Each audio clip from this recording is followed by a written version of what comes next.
Rock Club Chicago. El Grito Chicago called off as ICE agents sent to city. We need to keep our community safe. The popular Mexican Independence Day Festival at Grant Park this weekend was called off in consultation with state and city officials amid threats of widespread ICE raids.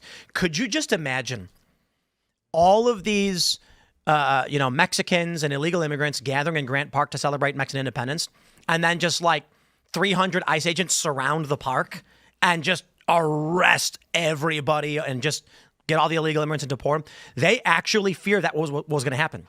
I want everybody listening to stop and just think about that for 2 seconds, that they actually were concerned that ICE was going to go and start rounding up this massive group of non-Americans here illegally celebrating Mexico's heritage.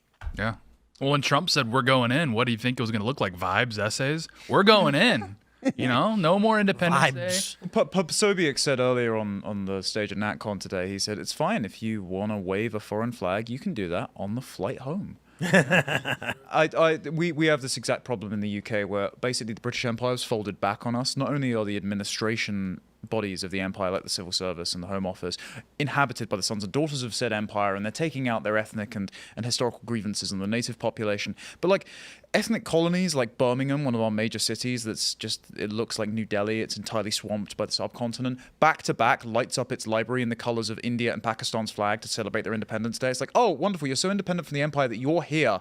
I want you all gone. Go celebrate it elsewhere. That kind of stuff shouldn't be allowed by. I mean, I understand that it's a free country or what have you. Well, it's ostensibly, right? If you put up the flag of St. George, there's a problem. But if you put up the flag of India, that's fine. But the point I'm making, I guess, is like, if you are going to come to live in a country, you should embrace the values and the flag and the culture of that country. If you don't like those things, then you probably should go back to your country. I want to read this from El Grito Chicago. It says, Mi gente con el corazón roto. We have announced that El Grito Chicago 2-day festival in downtown Chicago will be postponed. It was a painful decision, but holding El Grito Chicago at this time puts the safety of our community at stake. And that's a risk we are unwilling to take. While we are torn by this decision, when we brought this celebration back, our aim was to create a safe, affordable, family-friendly community festival for all. We look forward to accomplishing that in the future together, bringing El Grito Chicago back stronger, prouder, and more united than before. To all our vendors, artisans, artists, and community groups who plan to join us, you are the flavor that makes El Grito Chicago special. To our community, you're the beating heart of the celebration, blah, blah, blah. Our priority now is for all tickets to be refunded. Full refunds will be immediately will begin immediately to everybody who purchased tickets through our website at Ticket Sign Up. Refunds will go back to the original form of payment. Please allow 7 to 10 business days. We're saddened by the loss. Okay, I'm going to pause real quick and just say the next move the Trump DOJ needs to make is begin a criminal investigation of the organizers of El Grito. Because if they were facilitating a gathering of illegal immigrants, that is of illegal immigrants, that is actually a violation of law to induce or encourage illegal immigration in this country. And if they're holding festivals where they know and expressed knowledge that they were selling tickets and profiting off of individuals who are here illegally for this celebration, I believe there should be some action taken against them. Will you be able to trace via the payments, presumably, back to some illegal aliens, at least? I mean, it would be worthwhile. At least they can celebrate Cinco de Mayo in Alligator Alcatraz. That would be nice fun for them. Yeah, it would be a good time. Yeah, it's like the fact that these massive ethnic enclaves exist in the first place is just demonstrates how broken our immigration policy is. And this has happened in America historically. Like, if you look up the Orange Riots, this is fascinating. This was like New York City, 1870s, and you had Irish Protestants and Irish Catholics literally going on the street in New York City and killing each other en masse, like dozens and dozens of deaths. And it's like, so this has happened. It's been a big problem, and this is just going to get violent if you keep permitting these ethnic enclaves. I'd like to read Title 8 USC 1324A, subsection 1AV, or is it 5?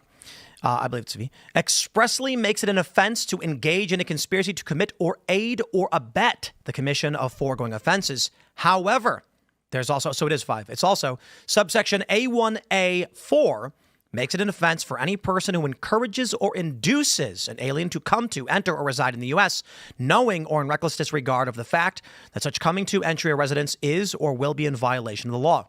The organizers have stated Now there's arguments to be made, and and the left is gonna be like, no, you're drawing inferences, whatever. I believe after a criminal investigation, the likelihood that you will find evidence the organizers knew that they were encouraging illegal immigrants to come to Chicago for this festival. I think that's clear as day for anybody. When they say we're canceling the event because ICE is going to be there, you know what they're saying. That they knew that they were taking money to facilitate an event that would encourage illegal immigrants to come to this festival, and that is a crime, a federal crime. And I'm tired of weak DOJ being like, well, it may be illegal, we're not doing anything about it. I'll give you another example. In West Virginia, drag shows in public are illegal explicitly, as are they, especially involving children. And there have been numerous instances in West Virginia where they've had drag shows and brought children on in public. And it's in the law outright that you can't do this, but they go, oh, but the activists. No, stop being weak, okay? If the laws need to be changed, they can go to Congress and change the laws. If people in Chicago don't like that this law exists, well, then vote. And if the Congress can't change the law because people vote against you, you don't get to just break the law, and then we sit back while the DOJ allows it. Allow me to go one step further as well, based on what Phil just said. Not only should the illegal immigrants themselves, if they're gathering in this one place, they should be deported no matter where they are. They should be deported, every single last one of the 10 to 30 million of them that you guys have in your country now. But also, I think that if you are a naturalized citizen, or if you're here on a visa that can be revoked, as the Trump administration is exploring as part of its DOJ memorandum back in June, the denaturalization process, if you're repeatedly celebrating the independence celebrations of a foreign country, if you're waving a foreign flag, if you are celebrating the success of another country over and above your host population, why should you be given continued residency? You should be made to leave too. You aren't contributing anything to the social fabric. You're demonstrating a hostility to the host majority of heritage Americans in this country. You're probably not economically contributing either, though this country isn't an economic zone. You should leave. Yeah. Well, you see it if you ask like Mexicans that are living in the United States, they genuinely believe that California, Texas, New Mexico, Arizona is rightfully their land and that it was stolen from them. They say, oh, no, the border crossed us. So it's like they're literally openly admitting they that lost. The way that they lost, but they're openly admitting that they feel entitled to this land. Like this is a different element at play here. Is that they believe truly that they've been wronged and that they're trying to rectify historical wrongdoing.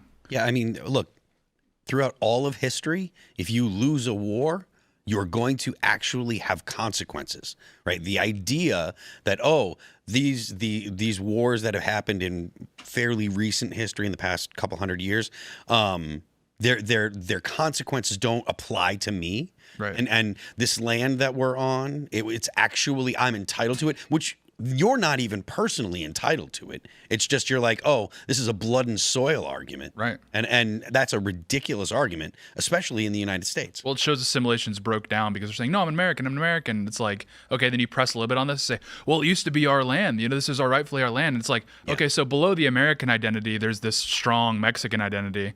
So they're making a blood and soil argument. There's barely subterranean ethnic resentment. You get the same thing in the UK. So Ed Hussein, who's a second-generation Indian immigrant who's a Muslim, was ex-jihadist, did a book, I think it came out in 2021, called Among the Mosques. And he just tours all the towns and cities of the UK, speaking to these like moderate imams, the owners of madrasas and the mosques. And anytime he presses just a little bit on the issues that Muslims have, as soon as he says something like, oh, but you're not concerned about the grooming gangs, you're not concerned about being segmented away from the broader community and cousin marriage and things like that, they go, well, the British started it, they invaded our countries, they toppled our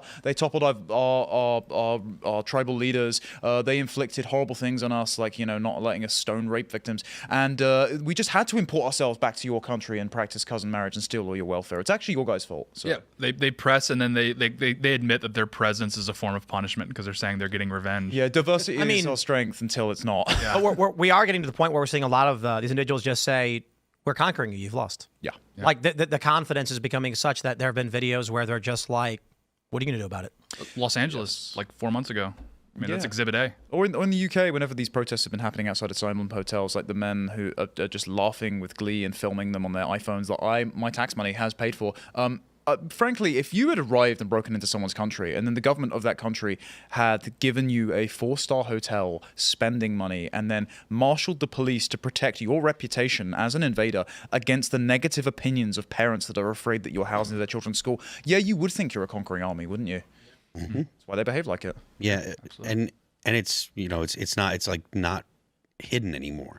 And there are people that will call you names and say you're racist for noticing or acknowledging what they will openly say. And it's good that there are people that are no Noticing? longer cowed by that. Pardon me? So there are people that are noticing.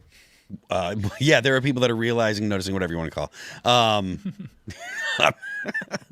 God, I'm the wrong phrase. But the point is, like, The ghost of Steve Saylor. Yeah, I see his profile picture like the Batman signal. I'm sure that my mentions on X are going to be an absolute mess for the next couple days. But yeah, the point is, like, if you acknowledge that the argument they're making is the exact the same kind of racist argument, like, you get called names. It's like, oh, you're a racist for even acknowledging this obvious truth. Well, it's more we're just saying, if you can have blood and soil nationalism, why are we not allowed? Why is it racist when we do it? Or why is it just straight up not permitted? But then every single person around the globe outside of like Western Europe and America is totally allowed to do that. Well, not just allowed. I mean, that's just normal. It's like normal. It should be normal human behavior, but for whatever reason in the West, we've just like decided that we're just economic zones that you can just interchange people in and out of. Thanks for checking out this clip from Timcast IRL. Make sure to watch the show live Monday through Friday at 8 p.m. Subscribe to this channel, and we will see you all there.